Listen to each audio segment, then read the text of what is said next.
Welcome to another episode of Revenue Leaders Uncovered. Super honored to be joined by Luis today from Graphisoft. If you could introduce yourself, but also your awesome company. Yeah, great to meet you. Great to see you in person again. My name is Luis Herrera. I'm the Vice President of Sales for the Americas for a company called Graphisoft. Super stuff. And then Graphisoft. So what are you guys doing? Sort of how do you position yourself in the industry? Yeah, so we are a company, as a software company. We are a solution that is positioning in the market as an architectural support firm. We work directly with architectural firms. We focus on the pre-construction aspect of the business, the design piece, obviously vital for the next part of it, which is the construction of any building, structure, et cetera, et cetera. But that's what we do. We focus on pre-construction, the design piece on the architectural world that we live in. Super. That sounds super cool to me. And obviously, I've been doing a lot of work in the content space, so I was really interested in obviously getting you on the show. What I'd love to understand, and maybe the listeners would as well, is what makes you guys different, maybe compared to one of your competitors. Well, we are, I would say the first thing that makes us different is that we're fully focused on the design piece. A lot of the solutions out there are focusing more of the engineering and aspects around it rather than the actual design piece of the architectural world. We've been doing this for many years. This is a company that was established 40 plus years ago. And now our intention is continue to obviously gain market share in the US and other parts of the world. I'm focusing US, Canada, and Latin America for myself. Yeah, definitely. Well, look, where I'd love to obviously take the conversation is a little about recruitment. So I'd love to understand Mhm. your thoughts and about how you personally go about getting the right team in place.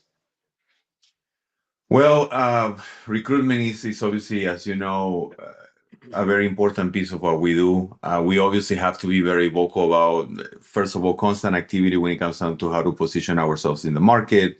The next one will be constantly trying to build a bench. That's something that I personally have done for many years. And I try to continue to update the people that I am working with on what I do. And also, hopefully, at some point, if they're the right kind of talent comes along, to be able to bring them into a company like the one that I work for now, Graphisoft. I have worked for other companies in the past, like Procore and Dropbox and other companies before that. And I'm lucky and proud to say that I'm very good at keeping with my contacts, keeping up with my contacts, and having a good relationship with them. And hopefully, at some point, if the stars align, to be able to bring them on board, if the right kind of talent comes along again. That's kind of my focus when it comes down to recruitment. Obviously, working very directly with HR to understand how they position themselves in the market too, in order to attract talent. That's something that we try to do as often as possible. And those are the main aspects that I try to explore. Obviously, I can go into different aspects of that, but that's typically what we do. Yeah, definitely. I loved you touched on the positioning of HR and how you sort of go into market because in a sense, there's so many companies that I work with as a recruiter that they'll go, oh, well, we've got a great product, so it should be easy to find candidates. That's fair enough. But a lot of the time these candidates have never heard of this company if they're not coming from a direct competitor. So actually how you're being showcased out there, whether it's your website or whether it's your LinkedIn presence, whatever it be, is actually super important. A lot of the time candidates they look at the website and go, Ollie, I'm not interested. Yes. I think one additional thing that also, and you just mentioned it, that's how you and I connected was LinkedIn, right? If you truly think about the aspect of or the importance of having LinkedIn and having an updated profile to constantly look at your company and try to position your company in that specific vehicle, I'm going to call it a vehicle, and so people know who you are is super important. I am very active on LinkedIn. I try to post constantly about what we do, not just what we do, but some trends around what we do in the architectural world as well, and what is happening in the US, Canada, and Latin America when it comes down to construction and pre-construction. I feel like it's very important to constantly be active, to constantly mention things, and also bring people on board on your ideas and your concepts that can actually share the same knowledge and try to position themselves within the tool that is LinkedIn. Whoever is not active and constantly networking, uh, I believe it is a huge problem with that, and you should be able to constantly be able to do that to be able to be successful. Yeah, definitely. I couldn't agree more. I mean, just from my own experience, like social selling has been such a massive thing. Of like as we said, I reached out to you via LinkedIn, and I think actually in 2025 and going forward that actually the social selling aspect is huge, and actually it's the first impression that is being made is generally a LinkedIn profile in 90% of the time. If you're on a phone call with someone, they're finding out what your LinkedIn is. They're trying to see who they're speaking to. So it is, as you touched on, it's super important to have it up to date. Absolutely. Another component that I think is important around this is just keeping up your network updated on what you do, and also try to connect locally with people that could potentially work with you. I try to participate on a lot of association events. We travel constantly. I used to travel 80 to 90% of the time with other jobs I've had in the past. Now I wouldn't say I travel as much. I try to avoid traveling as much because obviously there are all the aspects of the business that I have to be in front of here in the office. But I think my team is actually buying more into the idea, and I think COVID did a number on traveling. People are kind of hesitant around traveling, but companies understand that that has to happen. And now employees are more on board when it comes down to maybe being in the office a little more, maybe traveling a little more, maybe try to be face to face more, rather than the engagement via Zooms and or Zoom and Teams. That's what we are trying to kind of foster within the company that or at least I try to foster with any company that I work for. Yeah, definitely. I've definitely seen the shift from a recruitment aspect of that companies are really wanting people that are, if not if not in the office, at least in the same state or in the same city, wherever it be, that they want people close by. They want to be able to get them to drop in. And I think it's super important. People want that human connection again now. As you said, when it was COVID, obviously people were weary. And I also think that maybe people weren't like this comment, but people got lazy. They didn't want to travel. They were quite Yeah. comfortable being like me in my hoodie, being comfy in my warm house. People got Yeah. comfortable, and I think it has to change if you want to. Well, if you want to do more sales. Yeah, absolutely, and I think that's super important to mention that as well. It's funny that you mentioned this, and maybe I'll go a deeper layer on this. But when I first stopped traveling because of COVID, I had a hard time um, kind of understanding who I was. I was I was the guy that traveled, right? I was always the guy that traveled, the guy that was in front of people constantly from 7 a.m. until probably 11 or midnight, just constantly engaging with people, partners, customers, prospects. And then when COVID happened, then everything stopped. And I just didn't know who I was for a while. I was a little lost, to be honest. So I had to really understand how to come back when I needed to come back, and also to foster the concept that we have to continue to do this in order to be able to connect. There's something special about breaking bread with people and sitting down and having conversations that you will never have when you're having a Zoom or a Teams conversation. So again, maybe a little too deep on the subject, but that's literally how I was throughout those years. Yeah, definitely. No, I completely agree. I always used to, before starting my company, that I always was in an office every day, and accustoming to being around your loved one or family a lot more. It can be an interesting one. You have to get used to actually balancing your life, whereas you're so used to staying in a hotel or going out for dinner and stuff. It's all very different. And I think gone are the days of someone messaging you saying, "Shall we grab a virtual coffee?" The amount of those messages well, not anymore. I used to get a week was quite amusing, to be perfectly honest. Right. But where I'd love to obviously take the conversation is a little about building a culture. I'd love to understand your thought process about building a culture in an organization. Well, I think as a leader, you have to try to foster a culture of continuous learning and professional development. I think that's the first thing I will say. I think learning and development initiatives are important. Performance management and feedback are also very important.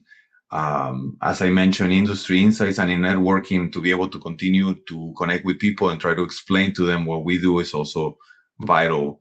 And recognition and rewards. I mean, if you don't know how to tell somebody how they're doing a great job if they are, and also on the other hand of that, if they are not doing a good job, is it because of them? Is it because of us as a company? We also have to take some ownership on that. And if we are not doing the right things by the employee, we have to find a way to do it, number one, and then continuously show commitment from a leadership perspective to be able to engage people, to be open, to be engaging, and to actually let us know what we can change. It's not always just up to the employee, it's also the employer, and then what we're doing or not doing to support them. Yeah, definitely. Look, I mean, obviously, culture is a buzzword with a lot of companies that we have the best culture and all of this. But actually, I think from my perspective and experience is if a company's willing to sit down or your manager's willing to sit down with you, understand your values, you're already on the right track for having a positive culture. It's not about ping pong tables and pool tables, whatever it be. It's just understanding each other and respecting each other's boundaries as such. Everyone has a personal life. And I think that's what people look for is just someone who cares a little bit more than just you're a number here. You're actually a person. We're going to look after you. It's funny you mentioned this, and I completely agree. But it's funny you mentioned this about ping pong tables and all that kind of stuff because I've been fortunate to work for companies that did that kind of stuff. Fortunate in the way of like it was different. I came from the world of corporate. When I was working for Dell, Dell Computers at the time was not doing ping pong tables and all this kind of stuff. So then I went into the startup world, and I realized, oh well, there is another way to do things. But in reality, if you're not building on these concepts that I just mentioned, and you're only focusing on the fun kind of run its course, I guess. And then once it runs its course, people start looking at the fiber of the company. And if you don't have enough of a fiber, then people are looking for other options, and they have the power to go and find another job, right? Things are a little different now. People are trying to stay put a little longer, I feel, in companies, and which I love, because it's hard sometimes to put all this effort into employees and then they actually go somewhere else. And after you really spend a number of hours on them and trying to get them to a better level, which again, I'm all about career progression, but I just hope that when you are actually investing on somebody, this person invests in you as well, and they stay with you a little longer, right? That's kind of my point of it. I've been more than happy to introduce people that I believe are the right people for a different company rather than mine, and their talents could be explored in a different place. I've done it before, and I will continue to do that because I believe that's part of mentoring and caring for your employees as much as when they are with you or where they decide they have to go out into the next company or the next set of companies and look for something else. And if they are open with you and open enough to come say, hey, I love working here, but I feel like I can do something else. Would you be able to introduce me to your network?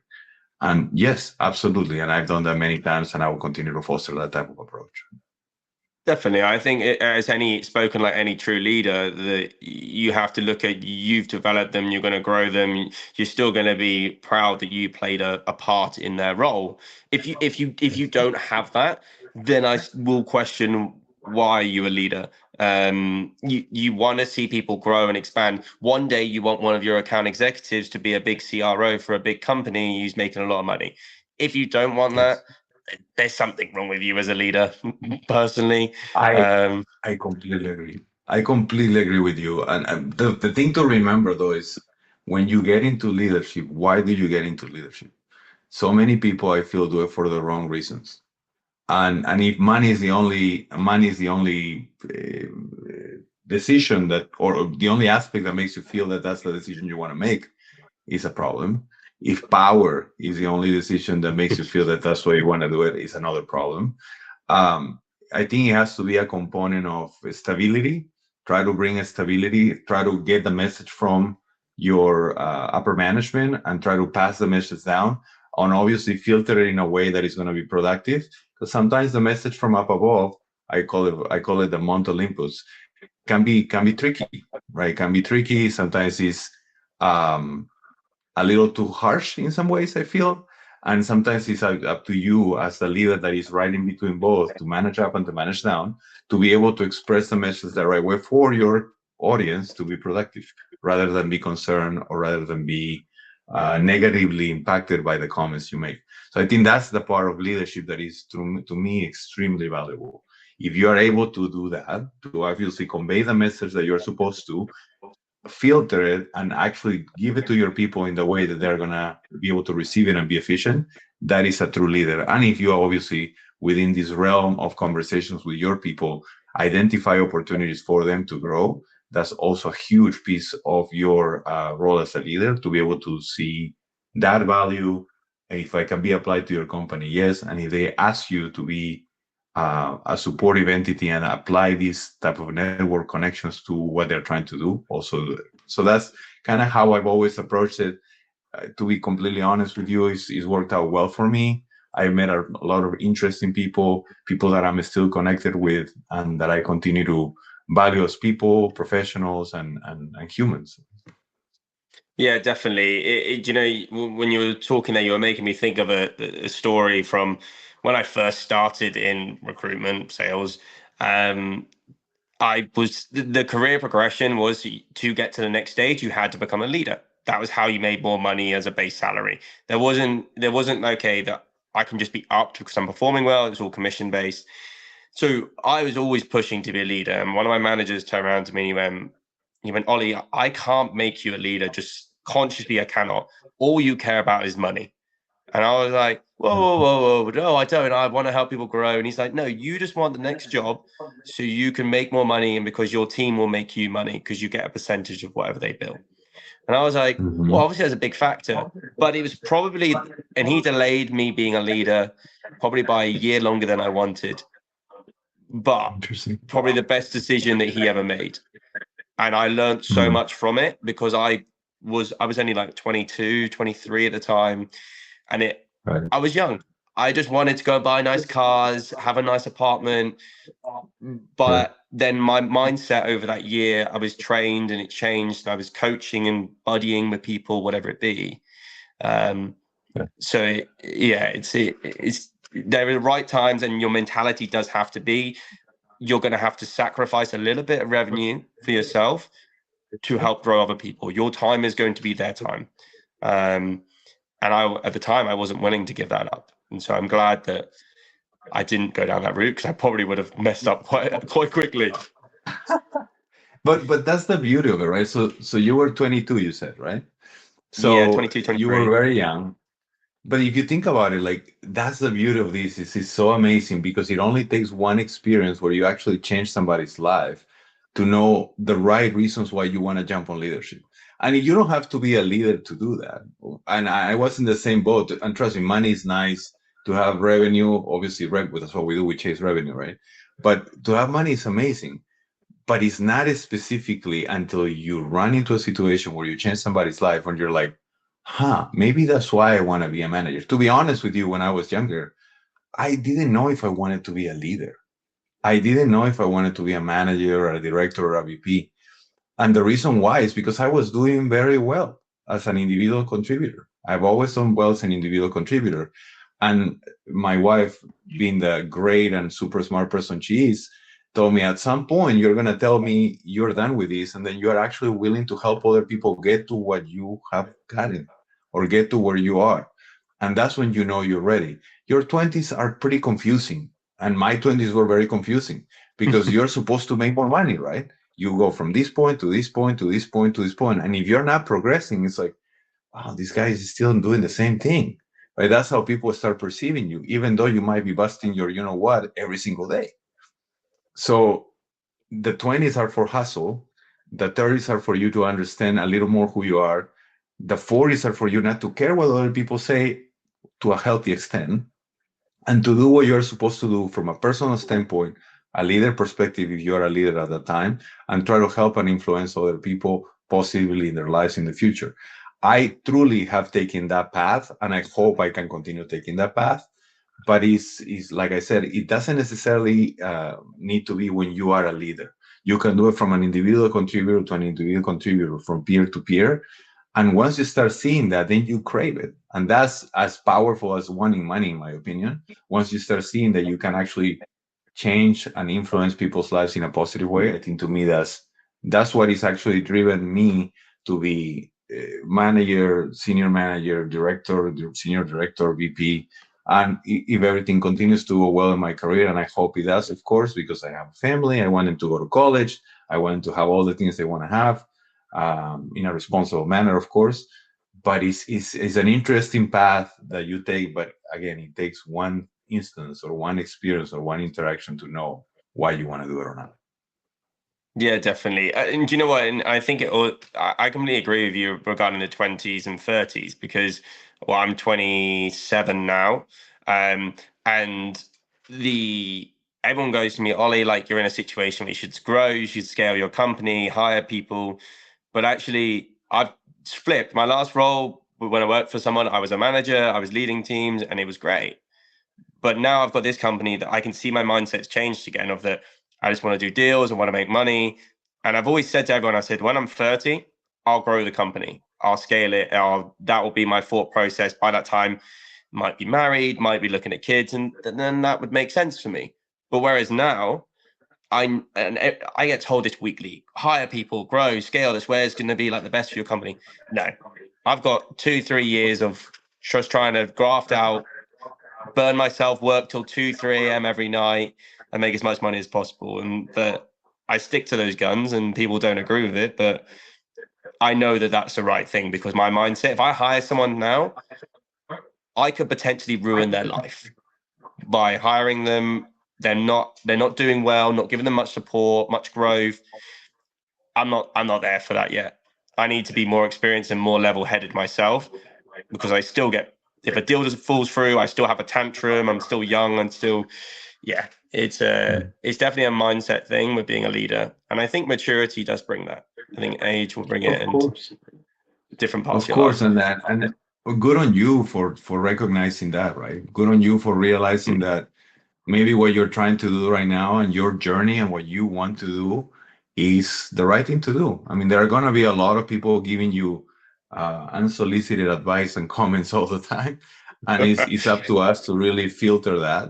And you got to always remember when people give you advice, and maybe not all the time, but I would say a higher percentage than not, is them projecting on you what they wish they would have done at your age. So that's the thing that you always have to Yeah. remember. Definitely. I was watching a video the other day and it was all about like 60% of like guys in their 20 are always comparing themselves to guys in their 50 who have Ferraris, Lamborghinis. Um, Yeah. and there's no, you can't compare. But as much as I was saying to someone the other day, I was like, yeah, I want this. And they're like, just slow down. It's fine. You'll get there one day. And I'm like, yeah, but I want it. And this is sometimes the issues with social media is that you see all these things and you go, I want this now. But Right. everyone's journey and every race is different.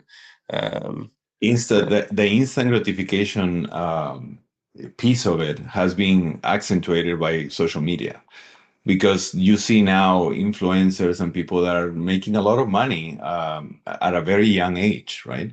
Before, when you didn't have access to all of that, and I'm way older than you are, Oliver, but I didn't have that. I just saw somebody being 40 plus or 45 plus, and then maybe getting the nice car or getting the nice house. And that was kind of the aspiration at the time. Like, I'm supposed to work hard to eventually get to that point. But because a lot of people now are getting it at a very young age, then people your age are starting to feel like, I want it now. So yeah, we all want it now, but the acceleration factor sometimes cannot be applied. You just have to wait it out, do consistent work to be able to get to that point. Trust me, I've gone through it myself. I forced myself to be mindful of that and to not jump on things that I didn't have to jump at the time. And I don't know if you and I discussed this, but I'm originally from Peru. Obviously, you can tell by the accent. Um, but I came here when I was 20 years old, right? And then I see the amount of opportunity. I came to the United States, to California, when I was 20 years old. And I saw the amount of opportunity that this country was offering. I was like, and I saw a lot of people not taking advantage of it. That was the part that really was a trigger for me. I was like, a positive trigger, which is, man, I can do whatever I want in this country and just drive myself as hard as I can for the next 20 to 25 years to ensure, without even thinking at the time, that I was going to get married, having kids. Eventually, there will be a step that I will get to.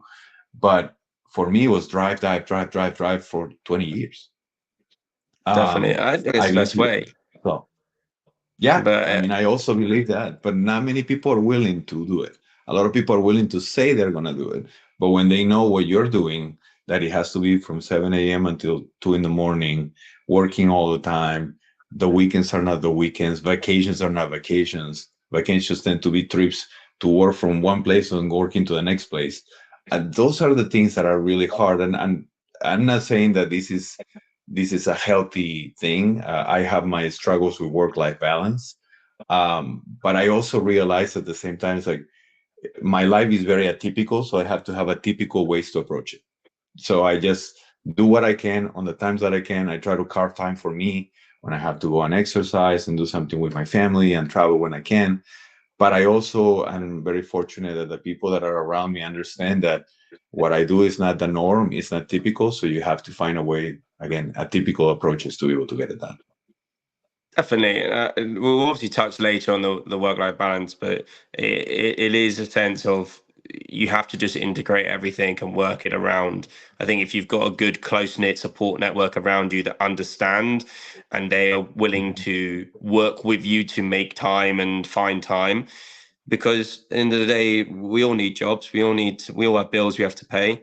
Um, and unfortunately, look, I'm a big believer that the harder I work, the more money I'll make. And I know some people are like, oh, the whole thing of, oh, you can work smarter. And yeah, of course, you're always looking to work smarter and more efficiently. But when I always have this thing of the clients ask me, Ollie, what makes you different to any of the other recruiters that we speak to? And I respond with, well, not a lot, really. I said, the biggest difference is I will hand on heart say I'll outwork anybody else. I will work longer Mhm. and I'll work harder. And they're like, yes, okay, I'll say people are smarter than me. They might have more knowledge. They might understand the industry better, but I'll work longer and harder. And that I've always lived by that. That's how I was brought up. It's what my parents have instilled in me. You work hard, you'll be successful. That's the long shot. Mm. Sometimes it doesn't work out. Don't get me wrong, but No, no, no. I that's agree with you. So yeah. the work harder. So that phrase, work smarter, not harder. I agree with it to a certain extent. I think you Mm, have to be working harder before you can work smarter. I mentally have changed that because if you work harder, then you know all the components of what it takes to get from point A to point B, and then you will be able to get to the work smarter piece when you start hiring people in the later years of what you're doing. So I think yeah. that's kind of there's so many phrases that people throw at you where I'm like, okay, do I keep repeating the phrase or do I actually analyze it and break it down? And that's what I try to do with everything, every cliche phrase that somebody throws at me is like, okay, let's really, really dissect that one. And I think based on what you're telling me, and I agree with you, sometimes you got to work harder than the rest. Um, this is not going to make me sound as a great leader, but it's still going to tell you something. When I was at one of my companies, there were a bunch of people working for me and they were messing with me and telling me things about like, you take it too far, too much work, you gotta relax. And I kept saying to them, and I actually said it that day, it's like the one thing that makes me feel okay with what I do is that none of you are willing to do what I do to get to where I am. And they were, some of them were, they thought I was funny, some of them were triggered by the comment. But it's like the fact that when I was a kid and I saw somebody on a leadership position, or somebody that was successful, not a leadership position, or somebody that was successful, I would say I want that guy's job. And now there is not, in from my perspective, based on what I'm experiencing, and it's a general statement, so I'll be careful how I phrase it, but a lot of people that I run into don't have that. So, and when you run into somebody that has that, that's special, right? You got to foster that mentality of competitiveness and doing as much as you can with the resources you have at hand. But it all goes back to the only thing you can control is work hard. Working hard is what you can. So, Definitely. Well, look, we'll move on to the next part of the podcast, but I love that of section there. It course. was super insightful, and I know everyone who listens to the show will definitely enjoy it. What I'd love to actually delve little bit into, we'll go straight into actually driving revenue. So I'd love to understand your thoughts about bringing in new business in 2025, 2023, 2024. Interesting times for a lot of people. So I'd love to see what your Mhm. perspective is at the moment. Well, when it comes down to revenue, I think the first thing that I will mention is you have to be strong on doing market analysis and research on what you do. I think that's always important to understand your competition, to gather as many customer insights as you can, to understand the market trends and analyze them. Of course, data is power, right? And that's another cliche phrase for you, but it's true. Data is power. As much as you can digest data, you can understand how to position yourself in the market. You got to find a way to bring a unique value proposition, um, identify your key differentiators, and to be able to craft compelling messages to be able to do this as well, right? I think that go-to-market strategies, when it comes down to marketing campaigns, strategic partnerships, how do you position yourself from a brand awareness perspective? What are you doing from a perspective of education and academia? How are you positioning yourself in these areas so when they finish using the software in the universities they're in, they get out and say, I want this with any company I work with. I think that's probably one of the mentalities that we have to continue to foster more and more in order for any solution to be successful. There are big companies that have done this, Google, Microsoft, they've done it for years, and they are successful because of it, because they have grown their brand awareness and perspective on how to approach the market by the people that are using it at the beginning of their journey, which are students, in my opinion. Right? You also have to monitor and adapt when it comes down to feedback and competitive monitoring. I think that's something that I always try to figure out how to do better. I think those are the ones that I will say. One thing that is very important is how do you position yourself with marketing. I think marketing has been one of these things that when you have marketing working for you, you feel it. When you don't have marketing working for you, you feel it even more. That's what I always say. Yeah, definitely. Look, I mean, marketing and branding was something that when I started this company, that none of the company I'd worked for had really pushed it or had a focus. It's something that I was like, I want a color scheme, I want to stick to it. I want basically you see blue, black, and or blue and black and white, you know it's RecGen. Like that's what I've Mhm. always wanted. And I think, okay, I don't have a marketing manager. Fortunately, my brother is in marketing, so he's able to help me and assist me with whatever I need. But Right. it's something that gets neglected, and for me, especially in this day and age, as we were talking about earlier, first impressions, seeing a website, branding, whatever it be, is huge. Even when I'm doing it, trying to find a client, I want to work with companies that have got a logo on LinkedIn that isn't pixelated, looks clean, it looks crisp, they know what they're doing. Because I know as a recruiter that when I send that company link to their LinkedIn page and they go and click on it, if it has bright colors and it looks really professional, they will at least take the first initial call. There's too many clients I've worked with in the past, their website's awful, and suddenly the candidate just goes, yeah, I'm not interested anymore. Okay, well, 10 minutes ago you were. So what's changed? Okay, cool. You don't think they look professional. It's No. such an important aspect. But then, yeah, that link pin, because there's obviously this whole, oh, marketing and sales hate each other. We're the real sellers in sales. That whole, yeah, it's a whole ego thing. That if they can work well together, marketing will bring you a ton of leads.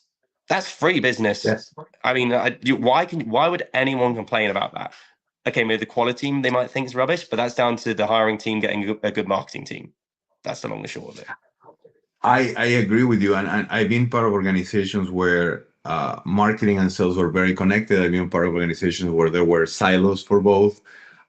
It always I rather the first one rather than the latter. I think it's always the case.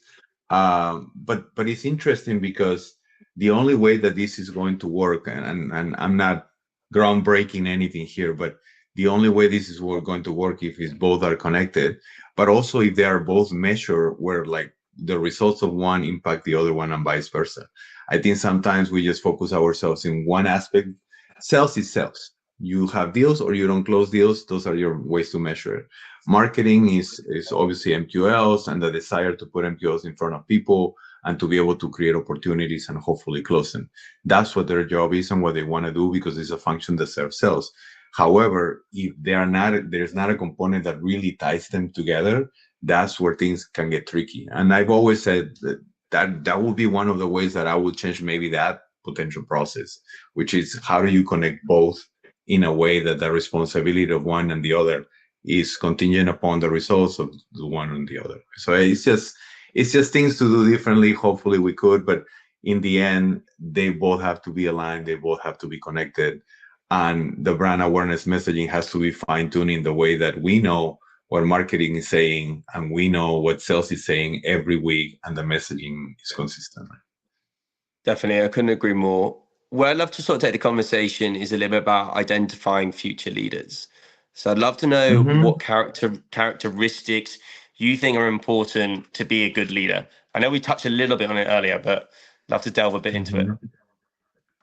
No, yeah. So, I mean, there's so many. So, first of all, recognizing if the person or the people you're talking to or the group of people you're talking to, what makes them tick? What makes them be happy about being in sales? There are a lot of people that jump in sales because they want to make money, period. But do they have what it takes to be able to endure the constant no? Because it's one that comes to you often. The and sometimes it's not in a nice way. I would say it that way. Also, the ability to be able to recognize if you're willing to endure a sales process. A sales process can be very tricky. Can start easy. You get happy ears, then you don't actually understand if they're actually honest about what they want to do or not. Are they getting just free consulting out of you? And all these components that can entail this entire sales process, right? So when you start looking at all of these, a lot of people don't know that. And when they jump on this train, they're like, oh, I don't know if I want to do this for a long time. But I think the more you are in front of people and the more you have the privilege to work with more people, you'll be able to recognize what makes them tick, what makes them competitive. This sounds like a cliche, but I'll still say it because I cannot help myself. Sports. I love to see people that have done sports. I've done sports my whole life. There is that competitive edge. There is the sometimes not so nice feedback that you get, but it's still direct and it's still something you have to apply, and you gotta get it done no matter what. And there's some components that tightly relate to sports and sales to me particularly. Um, I think those are the things that I look, and then I look for kindness too, to be able to deliver the message, to be able to conduct yourself in a way that makes people not just do what you need to do, but in a way where they feel like you are respecting what they want, but also you are respecting yourself in the way to deliver the message. I think is also very important. And then just to understand how people take what their approaches in life are.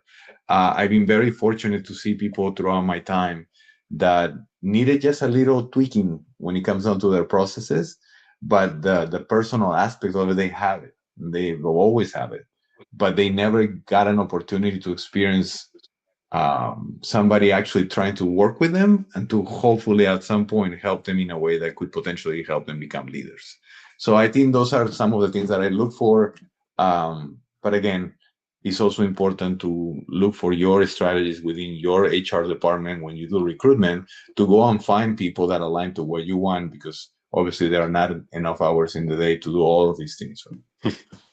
Yeah, definitely. Like, I love you touched on sport. I played sport all my life, and it's something that eventually, when I hire, I think that team mentality, the dealing with losses, dealing with wins, celebrating as a team. I think in any sales team, that's sort of what you want. You want someone who's experienced with it. I think you also have to deal with a bunch of characters. You don't generally get to choose your teammates. So you have to sometimes suck up that you've got an egotistical person playing with you, or whatever it be, that like any sales team, you've got the quiet one, you've got the ego guy, you've got the one who thinks he's amazing, the one who has all the kit but no idea. Yeah, it is full of it. Where Yes. I'd love to Yes. take the conversation to finish off is just work-life balance. I'd love to know what you Mhm. personally do. I know you said you're not very good at it, but I'd love to know how you manage work and personal life. What's your thoughts behind it? It's funny. I'm definitely not good at it, but I'm working on it. I think it's a work in progress.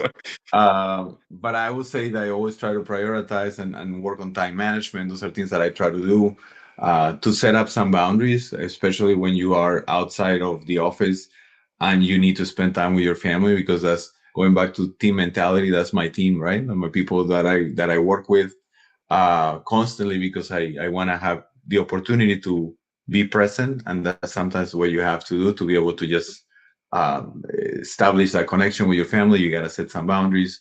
I try to do as much as self-care and wellness when it comes down to exercising. I play basketball for many years.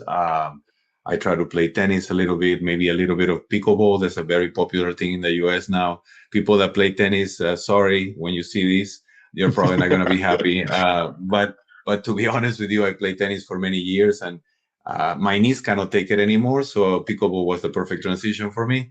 And I really enjoy that aspect of it. I mean, I will say that I try to manage my tools and how much I use these things all the time.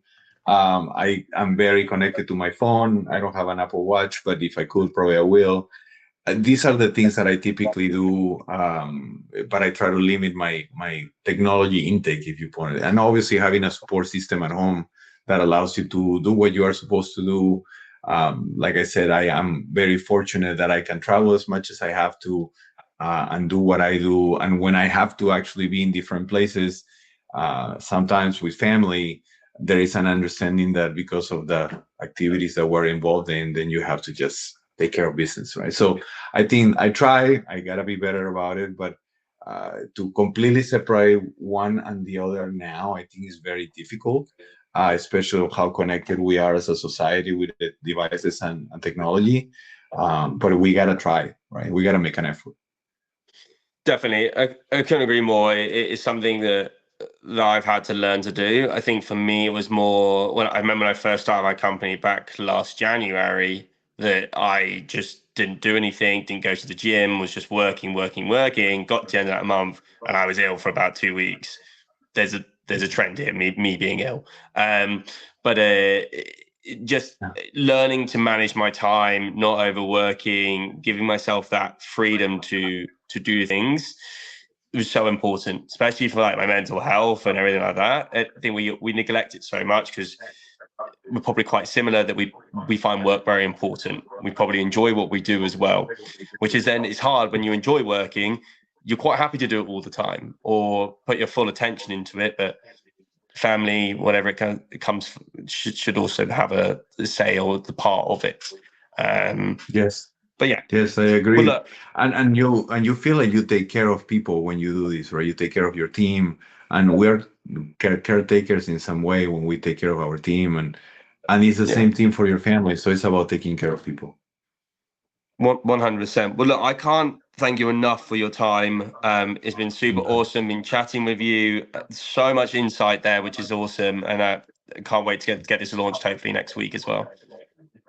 Thank you so much for your time, and I'm glad that we were able to connect. I'm looking forward to at some point connecting again, but keep going, keep doing what you're doing. I know you're working really hard, so I'm happy to help in any way possible in the future. But thank you again for taking the time to speaking with me. Appreciate that, and I'll speak to you soon. Take it Bye easy, bye. man.